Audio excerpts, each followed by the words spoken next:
తో నాది దశాబ్దాల అనుబంధం.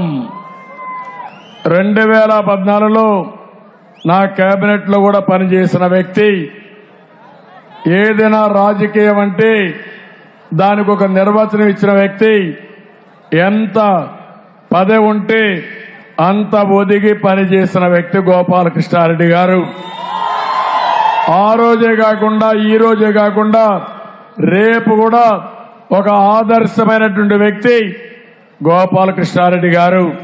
ఆయనకు మరొక్కసారి మనస్ఫూర్తిగా నివాళులర్పిస్తూ మీటింగ్ స్టార్ట్ చేస్తున్నా. తమ్ముళ్ళు, అప్పటికి ఇప్పటికీ ఎంత రాజకీయాలు మారిపోయినాయో మీరు చూశారు. గుడిలోని లింగాన్ని మింగే వాళ్ళు వచ్చారు. ఇప్పుడు అవునా కాదా అని మిమ్మల్ని అడుగుతున్నా.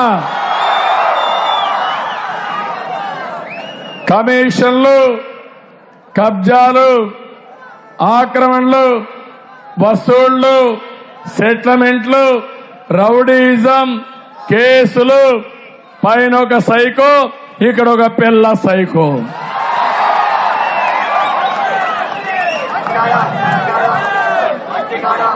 అందుకే ఈరోజు మీరు చూస్తే జనంలో ట్రెండ్ మారింది.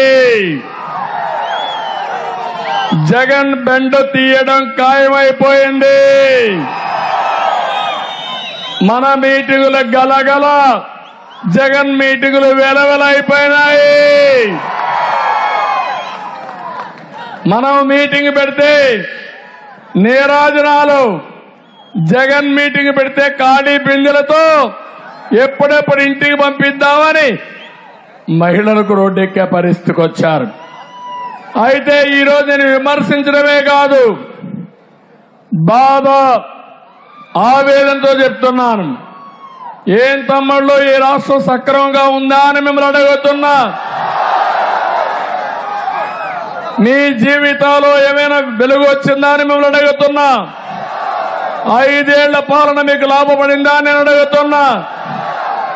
లేదు అనే వాళ్ళు చేలిపైకెత్తండి. ఏంటి చెత్త పాలన నేను అడుగుతున్నా. ఇంకో పక్క మీరు చూస్తే పై లెవెల్లో జగన్మోహన్ రెడ్డి ఒక అహంకారి, ఒక విధ్వంస